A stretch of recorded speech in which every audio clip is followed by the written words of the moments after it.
Social మీడియాకు 13 సంవత్సరాలలోపు బాలలను దూరంగా ఉంచడంపై విధి విధానాలు తయారు చేసి ముసాయిదా చట్టాన్ని సిద్ధం చేయాల్సిందిగా మంత్రి నారా లోకేష్ అధికారులను ఆదేశించారు. చిన్నపిల్లలను సోషల్ మీడియాకు దూరంగా ఉంచేందుకు విధి విధానాల తయారీ, చట్ట రూపకల్పనపై ఉండవల్లి నివాసంలో మంత్రుల బృందం, సోషల్ మీడియా ప్లాట్ఫామ్ల ప్రతినిధులు అధికారులతో సమావేశం నిర్వహించారు. సోషల్ మీడియా దుష్ప్రభావానికి లోను కాకుండా 13 నుంచి 16 సంవత్సరాల పిల్లలకు వయసు ఆధారిత కంటెంట్ అందుబాటులో ఉంచే విధంగా విధి విధానాలను రూపొందించాలని మంత్రి లోకేష్ ఆదేశించారు. సోషల్ మీడియాలో మహిళల పట్ల అవమానకరమైన విద్వేషపూరిత వ్యాఖ్యలు చేసే వారిపై కఠినంగా వ్యవహరిస్తామని హెచ్చరించారు. పిల్లల డిజిటల్ భద్రత, శ్రేయస్సు, లీగల్ మెకానిజం ఫ్రేమ్వర్క్పై ఇతర రాష్ట్రాలు, దేశాల్లో అనుసరిస్తున్న అత్యుత్తమ విధానాలను అధికారులు అధ్యయనం చేయాలని లోకేష్ సూచించారు.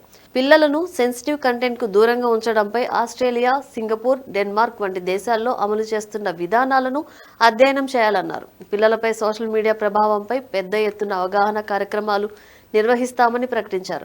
నో బ్యాక్ డే రోజున ఉపాధ్యాయులు, విద్యార్థులకు ప్రతి ఏటా 2 సార్లు నిర్వహించే మెగా పీటీఎంలో కూడా తల్లిదండ్రులు, విద్యార్థులకు సోషల్ మీడియా దుష్ప్రభావాలపై అవగాహన కల్పిస్తామన్నారు.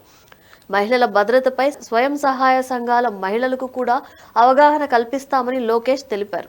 వయసు నిర్ధారణ కోసం డిజిలాకర్తో కూడిన ఏజ్ టోకెన్ల వినియోగంపై అధ్యయనం చేయాల్సిందిగా మంత్రి లోకేష్ అధికారులకు సూచించారు.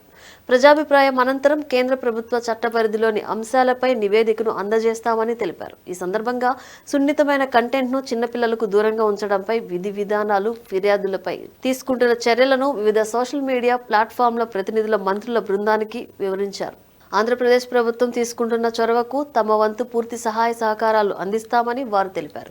ఐటీ చట్టంలోని సెక్షన్ 46 కింద న్యాయ నిర్ణయ అధికారిని వెంటనే నియమించేందుకు చర్యలు చేపట్టాలని ఆదేశించారు.